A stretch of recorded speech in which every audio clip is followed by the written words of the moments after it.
Hey there, everybody.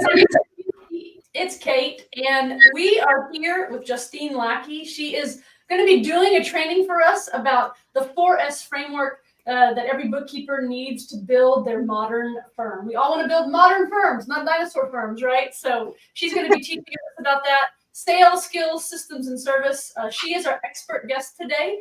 And we do want to let y'all know one quick thing. If you're watching this soon, fall 2025, she is having something called the Modern Firm Challenge, which kicks off September 15th.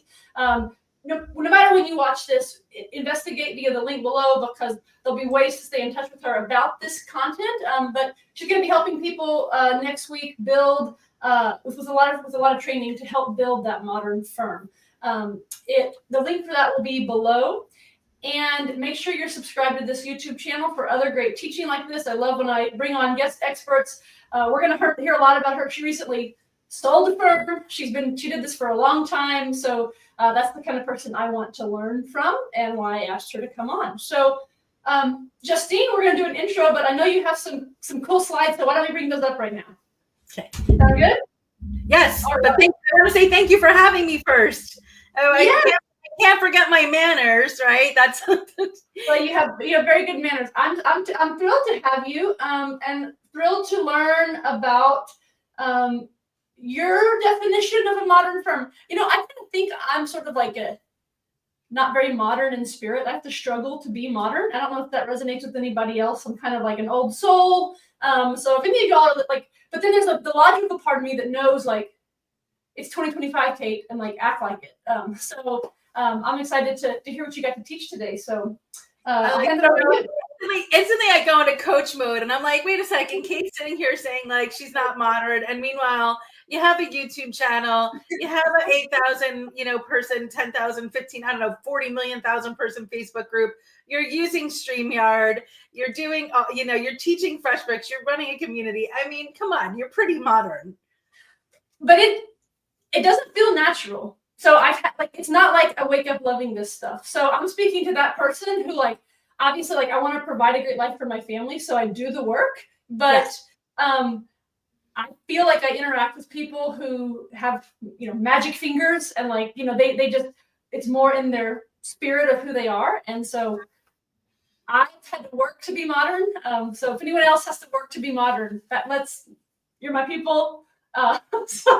Yeah, but the things that you do, I think, excel at, which is communication, community, and teaching, are things that other people struggle at. So it's just really about recognizing where our strengths are and capitalizing on those, and then either pulling in help or tech to help us with those pieces that are missing, Right. Yeah. So, and I think for me, and we'll get into this in the training, why I call it the modern firm is it's not just about technology, right? Like we could talk about quantum CAS or, firm of the future, was that, I think that was QuickBooks' tagline, right? And I love technology. I mean, I am clearly an early adopter. I founded one of the first virtual bookkeeping companies in all of America. I helped start the first internet cafe in New York City in 1996. Technology is my jam, but I think that there's an element and an elegance around that word modern, which I sometimes think is missing, which is the personal service piece and the personal relationship piess and the elegance, right? So for me, when I built Good Sense Management, because I was in this, this very, it's like, I'm trying to think of a polite way to say it, but it was an exclusive world in New York City in art and fashion where the expectation was 5-star service, right? So that was how I built my whole firm, was that mentality, 5-star service, personal service, connection. So a modern firm to me is about both of those elements. It's about harnessing the tech, but then also delivering an experience that feels luxurious, that feels great to your clients, right? Yeah. Does that make sense? It does. Yeah. So, all right. Should we get into it? Go for it. All right, so let me just cue these up. So hello, everybody. I'm Justine Lackey. I think you guys heard a little bit about me, so I won't dally too long. But a few fun facts that I like to share is that in addition to starting one of the first virtual bookkeeping firms, I sold it. But I've been teaching this work to other bookkeepers and accountants for over 3 years now. Everything I teach, I used in my firm. I sold it in 2023. I had 28 different buyers court me. I felt like the belle of the ball. It was a wild experience, but these are actual real tools. So it's not like imaginary theory. It's actual practical things that I know worked because I went through everything that failed. I have a personal mission statement, which I will share with you in one moment. And I'm like, oh, let's just throw in something totally wild. I'm an Enneagram 7, which is the enthusiastic missionary. And everybody knows me. I'm pretty enthusiastic. I actually have a personal mission statement. It's really important to me that I share that with people.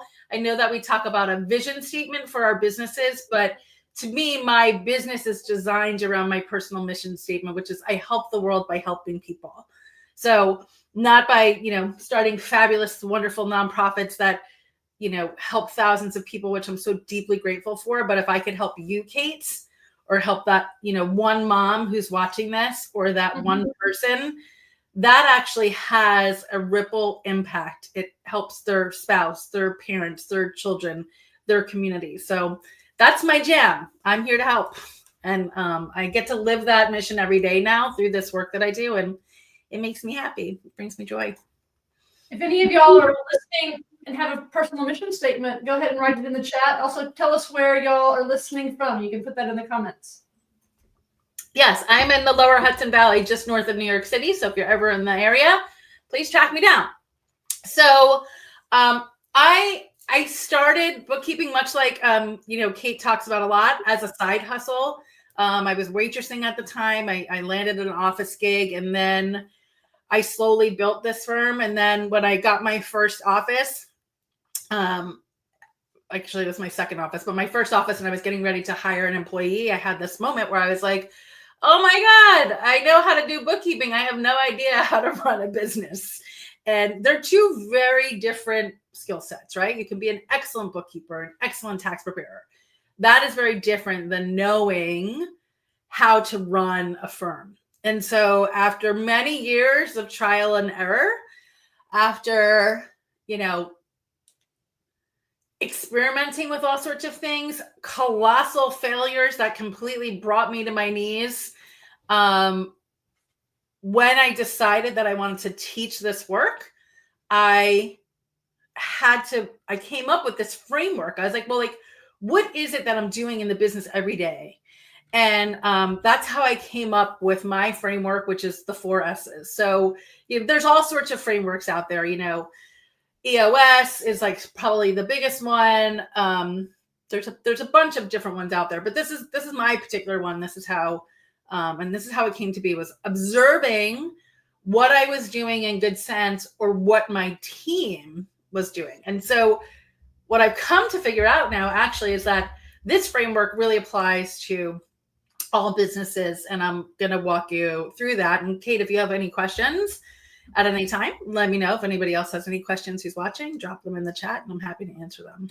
I'll put questions from the chat if people comment over here. And I guess I just want to emphasize, like you said a big statement that this applies to any business. And so my mind is going well, once I get smart on this, then I need to tell my clients about this. It totally applies to your clients. It absolutely does. Actually, I'm going to come back to this slide just so that we can stay focused for 2 seconds. We are seeing in the industry right now this whole conversation around CAS, around client advisory services. There's a lot of banter on LinkedIn about what is CAS? Should we even use CAS? It's it's almost like a meme at this point. And to me, what CAS is I was providing those services in the context of what I call the full service accounting suite. CAS is when you can draw on your experience as a bookkeeper or an accountant and as a firm owner and make observations in your client's business about what they can do better. And that's where the client advisory piece comes in. Like, hey, listen, I see you spending all this money on marketing. You're not measuring your ROI. Here's a way to do it, right? Or, your accounting system, your cash flow cycle is so big from the time you render services to the time you receive those funds. No wonder you have to tap into your credit line all the time. This is how we can shift and change that. So it's not just the debits and the credits and the reports. It's actually looking at their business and offering help. That's like one of my mantras is just be helpful, And not all clients are going to be receptive to that, but that's to me the piece of the advisory conversation that's missing. Seems to be like shrouded in a lot of mystique, but maybe that's just me. Or is it you too? Or just I'm curious. Well, does it have 1A or does it have 2? I don't know. I just think, be helpful is probably the best way to describe it. Just be helpful. Yeah. Okay. So what are the 4 S's? The 4 S's are this: sales, skills, systems, and service. So let's say your company, your client sells calculators. Look, aren't I so cute? I actually still have a real calculator on my desk. If your client sells calculators, they still have to sell them. They still have to develop those skills in order to be able to manufacture in foreign countries and pull them in and product and package them and sell them. They need the systems to be able to deliver those from end to end. And then service, no matter what, you have to have customer service. Right? It doesn't matter if you're selling widgets, if you are selling bookkeeping services, or if you're a psychic. Like you have to have these 4 things. And that's why I was saying the 4 S's apply to all businesses. Okay, so let's talk about all of them a little bit. And you'll have to just keep me on time because I didn't start my timer on my slideshow and I don't want to go over. You're doing fine. Okay, just back me up if you're like, hey. Keep it going. So we're diving into that first S. Huh? Yeah, the first S, right. So sales is also marketing is part of sales, right? Because you have to have that marketing pipeline to feed that sales process. So marketing is about that lead gen. And we talk about this all the time. Like, how do I find new clients? Is it in-person networking? Is it Facebook ads? No.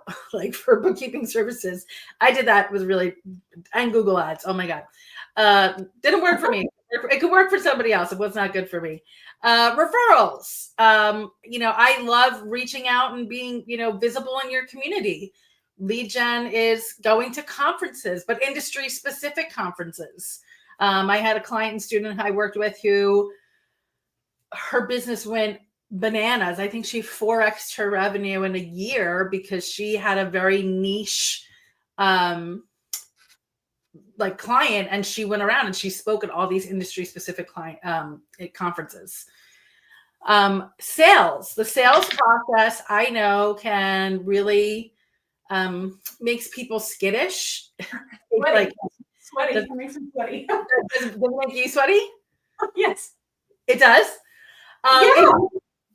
Yeah. It used to totally make me sweaty. And the best, so there's I can't say the best money because there's really 2 people who compete for that. But some of the best money I ever spent in my business was I hired a sales coach very early on because I just couldn't talk about money. I'd be like, I want blah.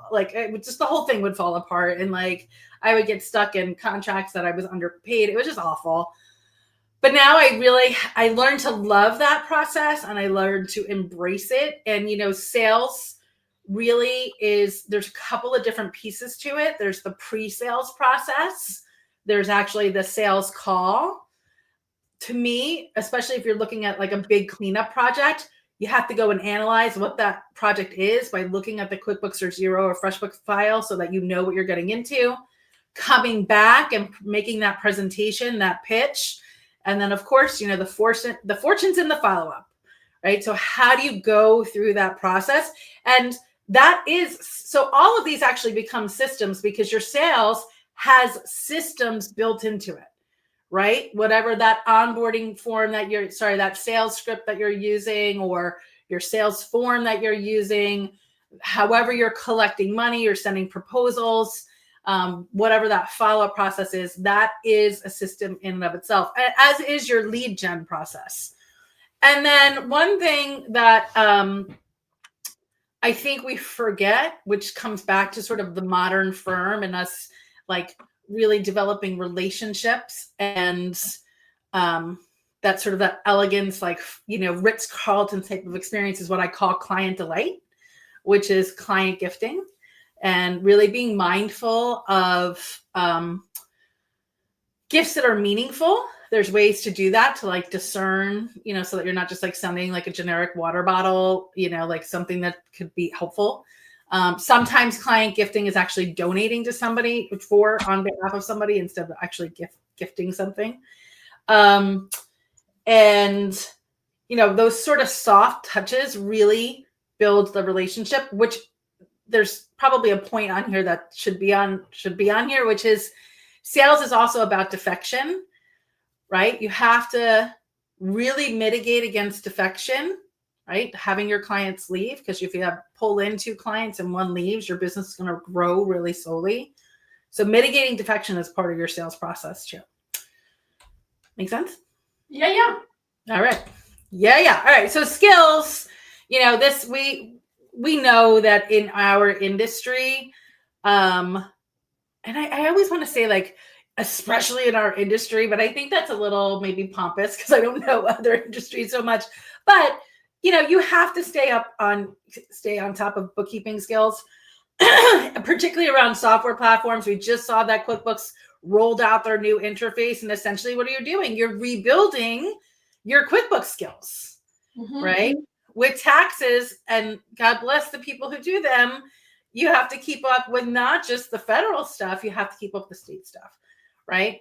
Now skills, new software, if you're learning some new software, that's a new skill development piece. Learning sales is a skill development piece. Clearly, developing AI literacy, not just harnessing AI, but literacy around actually how it works, where it's going. And then the last one of these that I really struggled with for so many different reasons is leadership.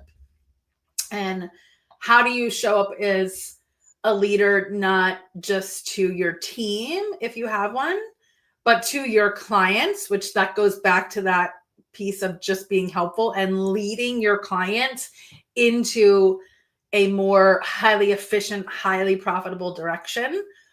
But the biggie is self-leadership. How do you lead yourself so that, when you face that bad day, when you get fired by the client, when you don't land the project, when you drop a ball, and you will drop a ball, Kate, as we've talked about, I just try to keep it very candid with people and very realistic, because that's the best way I can help people. But how do you self-lead yourself through those times? I'm doing this interview series called Behind the Hustle, and the latest guest was a man named Yehuda, and he was just even talking about like the procrastination part of it. So like leading yourself, like the junior version of yourself at some point you have to do like actual kind of lame, like you got to reconcile a bank account, right? Like if you get a client and you don't have a team, it's you. And so there's like even these like all the list of just like not even the big CEO tasks, just like do the crap, do the thing that's only going to take 30 minutes, but like move it out. Or for him, it was like move a tax return out. And he's like, I would rather read the tax law, or like, oh, this case seemed interesting. And it's like, that's just like, and you can feel it in your bones that like, you need someone to be leading you and saying, that's not a wise use of our time, and like you would be fired if you worked for someone else. Like you can't do that. Go. And you will be fired by that client when you don't do that work. So a couple of tips around that, because I definitely, first of all, it's totally normal, and everybody goes through it, whether they have a job or they have an entrepreneur, right? And I think the first thing that I would say is really being mindful of where your productivity lies. I am a morning bird. you have gotten emails from me, Kate, at 5 a.m. because I am up sitting in the sea shed with my computer having my coffee. So I have to do my heavy lifting in the morning. And when I had good sense, my team knew not to book time on my calendar at 4 o'clock when I was totally tired. I have a 3:30 yawn. It arrives like clockwork every day because I didn't have the brain span or patience to handle a complex payroll thingamabob in the books. We had to do that in the morning. The second thing is eat the frog. Right? You will often spend more time thinking about getting that tax return out than it will take you to get the tax return out. Right? Yeah. So like the thing you don't want to do. So eating the frog, sitting down at your desk and getting that email out to that client you really don't want to write, it frees up that brain space. Excuse me. The last thing I would say is the Pomodoro technique. If you're not familiar, setting that timer for 20 minutes and those 20-minute sprints are the jam. I bought a little like sand timer. Thought it would be cool. I should probably resurrect that. It just isn't. It's just behind me now. But there's lots of even like non-techie timers that can be done if you want something like pretty and beautiful, like nice sand. Like just go right. Like just do the thing. I'm all for the like iPhone really obnoxious like loud alarm timer that shakes me out.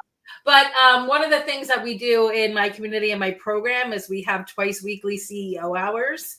So I'm very intentional about our co-working sessions where I'm like, okay, we get together on Tuesdays, we get together on Fridays, single tab, one task, 1 hour. We get into breakout rooms. We actually state the goal of what we're going to work on in that hour because they know via neuroscience that when you state a goal publicly, you're more likely to achieve it. We work for 50 minutes because that takes about 5 minutes, that breakout room. We work for 50 minutes and in 5 minutes we come back and it's like, okay, how is your level of focus? What did you get done? And they are so powerful because the rule is you can't work on client work. You have to come in and do these things that we're talking about, the sales, the skills, the systems, the service, the actual workflow piece that I think really people get stuck on it, you know? Mm-hmm. So, but it's hard. Self-leadership is hard. And it's not just commitment, it's recommitment to it every day. And the co-working hours, that's part of the Modern Firm Challenge, or that's part of the program that you like that's the program that I have. Okay. Yeah, it's part of the incubator. So it's just one of the things that we do to stay together as a community and then also keep that momentum. I did think about changing them to momentum hours, but I don't want my team to kill me because then it would involve changing all different sorts of things. But anyway, that's what we do. And they've been incredibly effective. We introduced them last year. We started with one and then the whole community was like, we love them. And so then we brought in two. So nice. Yeah. Okay.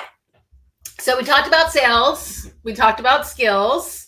Yeah. Now the biggie, systems, AKA workflows, right? Systems impact every area of your business. Systems come into play with marketing. They come into play with sales. They come into play with skills. They come into play with finance, right? Everybody does bookkeeping. Every bookkeeper I know is almost always behind on their own bookkeeping. App stack management, right? This becomes particularly important when you start to scale a team because it's a really quick way to hemorrhage money if you are paying for seats you don't need. So who's in charge of purchasing those apps, vetting those apps, maintaining them, onboarding people into them, offboarding into the people into them? Documenting. Now, this definitely has gotten a lot easier over the past 5 years with Loom. You know, everybody's making Looms and particularly with AI, where it's very easy for us to, you know, you could literally dictate a workflow into Otter, which is a transcription service. Take that transcription, drop it into ChatGPT, clean it up, and voila, you have a document. Like, I'm so jealous of you guys because like before it used to be me like pecking out on these documents, but you do have to maintain them, right? Because they evolve over time.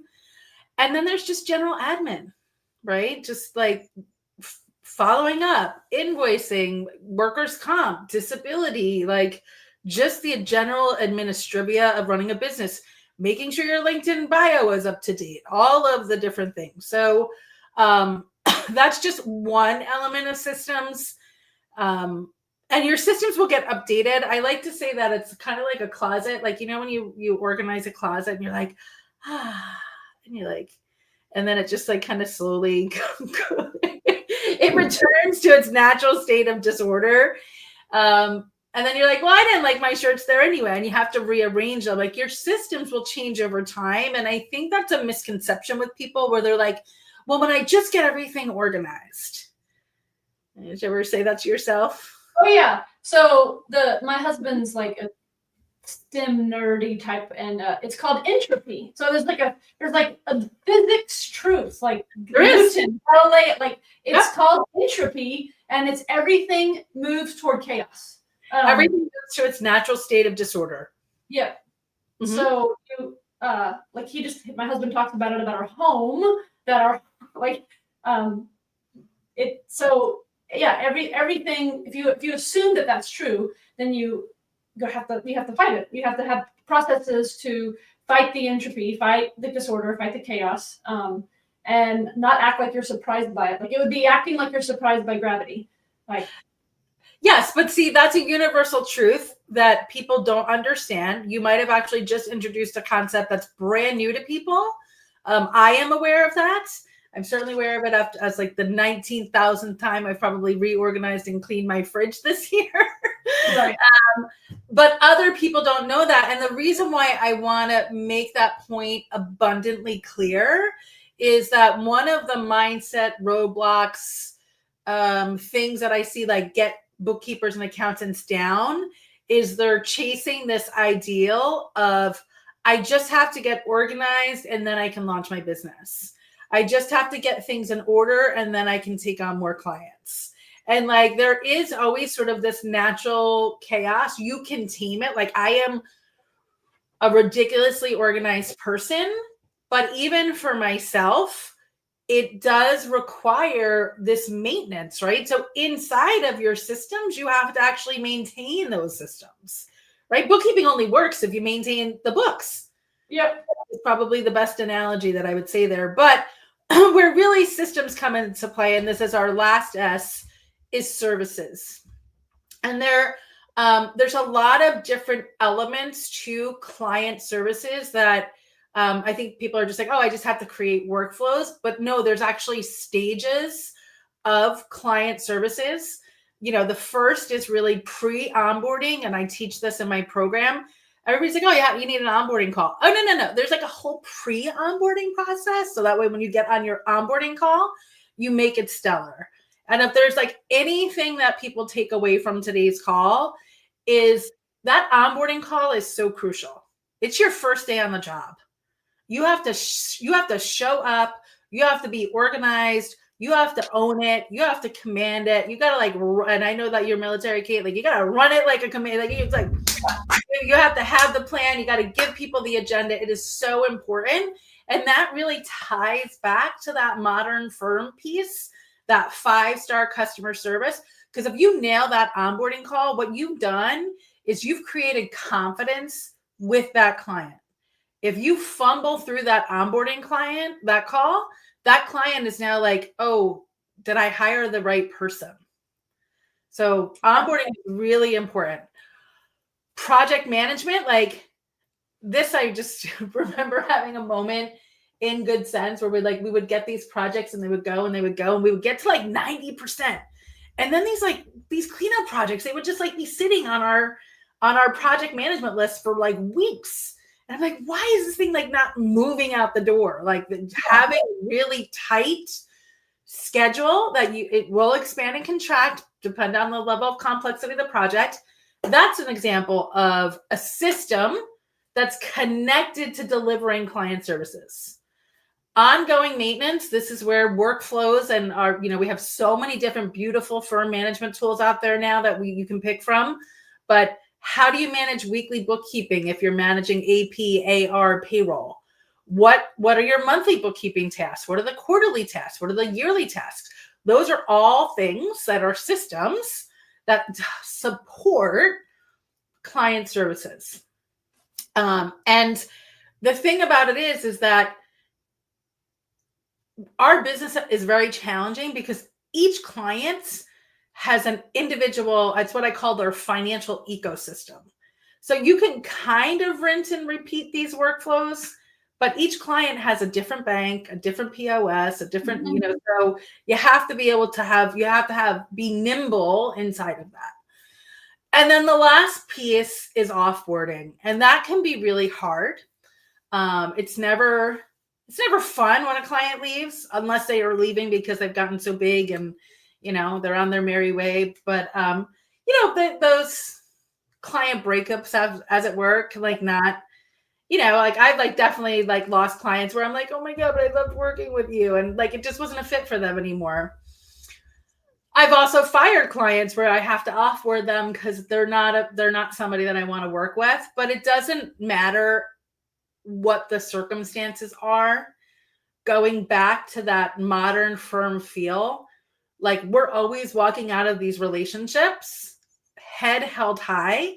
And I want people to make sure that offboarding experience is as stellar as the onboarding experience. And we used to go ahead. I was gonna say, are these sorts of the things that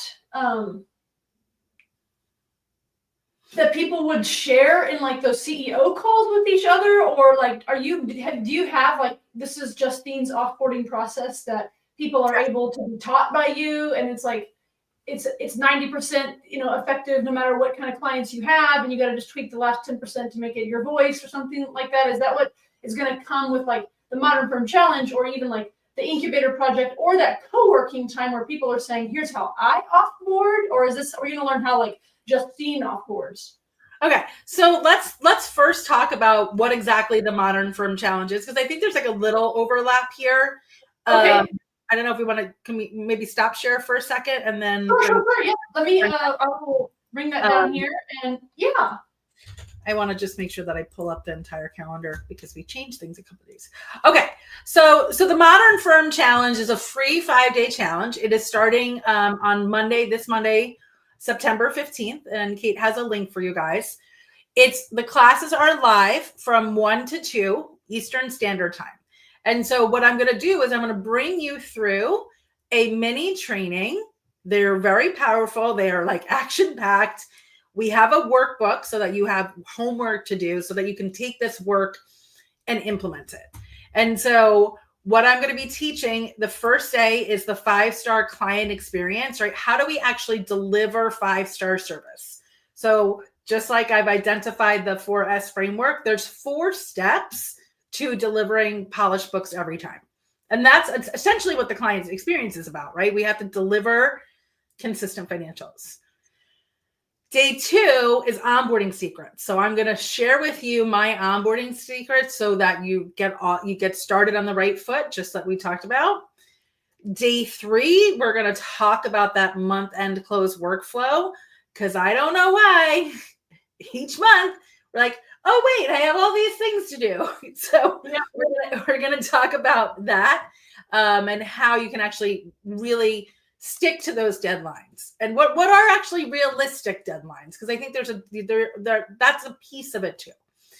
Day 4 is pricing confidence. We know that the pricing conversation is, wow, man, if it was Jello wrestling in the accounting world, it would be one messy ring because everybody has different opinions on it, as do I. But really being able to sell and price with confidence is huge.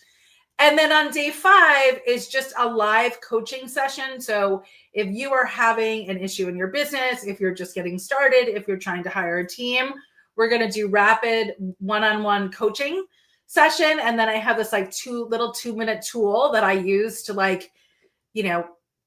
self-lead, crush that when I'm oh my, overwhelmed and I just don't know what I'm going to do. That's what we're covering. So it's totally free.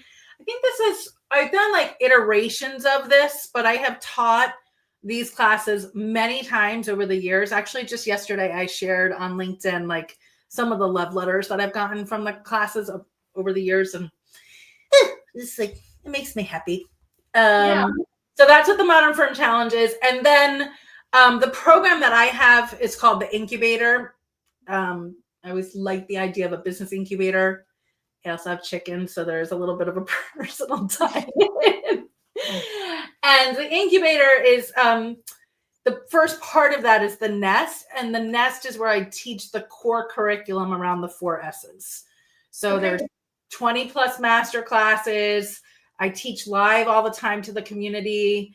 People come and say like, oh yeah, I started with Justine's offboarding map, and then here are the tweaks that I made. So there is a lot of like support and dialogue. I will say that you have, whether it's my program or somebody else's program or whatever, you have to take this stuff and you have to mold it to yourself. Like this is like kind of it's the foundation and the frame, and then you start to add the drywall and the paint and the accessories, and so that you customize it. I think that's just important to mention because it's not one size fits all. Everybody's different and everybody's client base is different. So I like to be candid about that part, but it's all very practical. It's all like, okay, this is the script that I use, and then you should customize it this way, or you can customize it that way. This is the email that I would send to the client, etc. That's fantastic. And it also sounds like there's like this like built-in like co-worker aspect, which I think we forget how lonely it can be, especially if a lot of people are going to be like testing this idea. Like you probably aren't going to like start your firm and have 3 employees. Like maybe some people do that, but there's a sense of where like I think like there's value in like the community. Like who can I talk to about this? Because your children or your spouse or your mother or father, like they can only listen so much. Like, and even the person who loves you most in the world probably is not the best person to always take every business problem to. So I have my husband's like a Lord of the Ring guy and a Star Wars guy and a Game of Thrones guy, and I can like touch on all that stuff a little bit, but like when he gets deep, I'm like, meh, like it's not my jam, babe. Like I can't. And I think that he feels the same way about entrepreneurship. I think he does. I mean, he patiently listens and loves and supports me, but the origin story of the CEO hours though was I think that all of us, myself included, have bought into courses or communities, and then we don't carve out the time or do the work. And because I obsess over these things, I was like watching how far people were getting in the learning management system. And I was like, oh, no, we have to turn this ship around, And so we created the CEO hours so that people can move through the course and then they can show up to the live sessions and ask the questions. Yep. But that's why I don't want them to do client work. I'm like, either go watch the lesson and then like do the thing in your business. Yeah. Don't like come and reconcile a bank account, because you could do that at any time. But it's been very effective. It's been super effective. So I'm very proud of that piece. Okay. Yep. Yes, ma'am. Wait, where did my thing go? Oh, there it goes. Okay. So these are just examples of, onboarding, project management, ongoing maintenance, offboarding. That's like a full suite of how you deliver client services. But here's the big question, right? How are you going to get there? Everybody's like, oh, build workflows. How do I do that? Like, I know, isn't it? It's like when everybody's like, build workflows, and then you're like, yeah, I gotta build workflows, and then nobody's building any workflows because they don't know how to do it. But here's your pro tip of the day: you can't do it all at once, and that's an unrealistic expectation that you will put on yourself that will completely paralyze you. So you fix the biggest pain point first. Where do you have the most stress in your business, or what is impacting your clients the most? So let's say, because remember we were talking about different skill sets for different people. Let's say you consistently deliver monthly reports, but you don't have enough income coming in. Well, you'd focus on your sales and marketing pipeline. Let's say you have a great amount of leads and marketing because people love you and things are gangbusters, but because of that, your clients are emailing you day after day and you're not responding to them and you're delivering 1-star service, that's what you got to fix, which would mean that you would actually want to pause on taking on any new business, because once that trust erodes, you can't get it back. So it's the biggest pain point. And understand that sometimes that process could be several months long. I think people are like, oh, I'm just going to fix my onboarding process today, or fix my marketing campaign. Marketing takes a while to take an impact. So I like to create realistic expectations, because when we can set goals that are achievable, then we get evidence that we can achieve larger goals. Yep. So that means one client, one process, one system at a time, just bit by bit.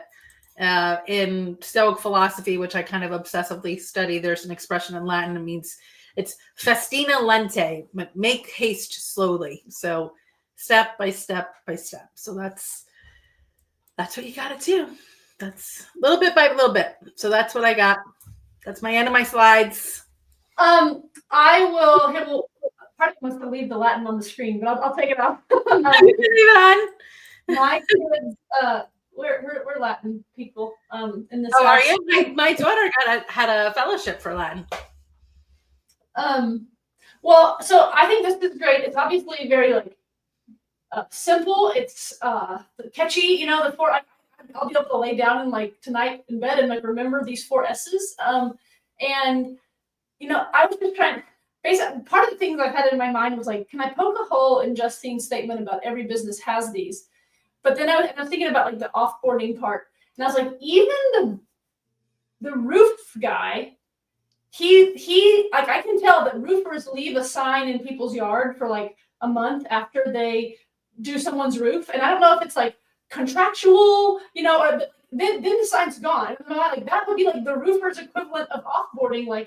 Do I go back and get the sign and probably knock on the door and just say, hey, just checking on that service, or is there anything else? How's the roof holding up? Is there anything else you need from me? I'm here to collect my yard sign. And so I didn't come up with anything that is going against this idea that these 4 things do apply to every single business. So, and the service framework that I shared today is definitely unique to bookkeeping, although it could be relatable to design services, say. You're probably not going to have an offboarding process for, a calculator that's $10 at Staples, but you have a service component. So inside of the 4 S's, those will look different for different industries, but each of the industries always has those 4 S's. So yeah, I mean, and I'm just saying I'm agreeing. It's giving me something to think about as I am with universal truths like that. I think it's a helpful way to see things, because then it just means there's not some magic bean that you need to know people. It's here is the thing, just where, and then identifying probably that pain point is going to fit into one of those 4 buckets. And so then you just say, I'm not worrying about these other 4 S's, 3 S's. I'm worrying about this S right now. And in that S, I'm worrying about this component. So it really takes away a lot of the overwhelm, as most frameworks do. That's what the point of them are. Yeah, and I would liken it to any other major undertaking in your life, right? If you're going to go and redo your roof, you have to start with just researching the roofer, and then you have to pick the color. There are steps to it. In terms of building a business, probably the closest analogy I would use is fitness and health, right? If you're improving your health, you don't day one start with exercising 5 days a week and strength training 3 and drinking 8 glasses of water and completely tracking all of your foods and getting 8 hours of sleep and meditating. They don't that's why habit stacking is important. But that's also why people fail, right? It's because they're oh, I'm going to do all these things. And then you get dejected and demoralized, and you have given yourself evidence that you're a failure. So then you don't try. And that's the danger. So. Well, this has been fantastic. I'm super grateful for this framework and how simply you laid it out. Thank you for all the years of experience that you've been able to zoom out and kind of see what it was that you did and codify it in a way that we can understand. And so everyone is invited to that modern challenge. If you're listening to this later, y'all, her social media links, most active on LinkedIn, but we've got Instagram and a Facebook group as well, where you can connect with Justine and learn about all these ways of thinking, ways of operating, ways of living life and building a business. I feel like that's what you're bringing. You bring, Justine, is a good way to just sort of approach problems and think of the end goal and not let yourself get like tripped up day by day by day. And I think one of the things that we both do is really speak to being able to do this as a mom. I'm an almost empty nester, but I built this firm, which, by the way, was 100 clients. We had 12 team members, totally across the nation. But I did it. First, I was a single mom. Then I got remarried. 2 of my kids are now out of the house. But all of this happened while doing the juggle. So it's possible. Yeah. They also, just one thing, people can always find me on my website, which is JustineLackey.com. So it's JustineLackey.com. Yep. JustineLackey. Lackey, Justine Lackey. Thank you for your education. I think this is like your second time, if not your third time. We'll definitely have you back. And I'm excited to hear all the successes of the people just doing that challenge, even finding that community, even in those 5 days. And then those of y'all who want to take that serious running step forward, where you have your community, you have the right hand that Justine can provide. Although y'all are going to be the one doing the work, and I know that Justine will be the one to teach you that most of all. Like she can't do the work for you. I have no magic pill, honey. Yeah. Well, and that's what people are looking for. Like, it's not going to happen. It's not like there is a magic pill and it's not Justine. There is no magic pill. There is no magic pill. I'm very clear. It's not me. I will help you. You heard my mission statement, right? I help the world by helping people, and part of that is not making false promises. Yeah. Well, we'll see you in the bookkeeping side of the Facebook group. I love that you hang out there. And we'll get a report back about everyone's successes. And, building a bookkeeping business changed my whole family's life. It's been the hardest thing I've ever done. And I'm a military spouse, and building a business is harder than being married to someone in the Navy. But it's changed. I'm so grateful that I've been able to have even the little bit of longevity that I have had. It's completely changed my family's life. And I wish that for others. And that's why I like to see people like you who have big stories to share and coaching to provide, because I want other people's lives to be changed too. So, thank you for having me. You're amazing. I want you to thank you for being an amazing leader in our community, because I just deeply appreciate it. And I know that there's thousands of people out there that do too. Well, thank you. And we'll sign off for now. And we'll be back. Make sure you're subscribed to the channel, y'all. I think we've got another live stream next Monday with another Behind the Hustle, like real life story. And we'll hear that next week, and talk to y'all later. Adios all. Bye.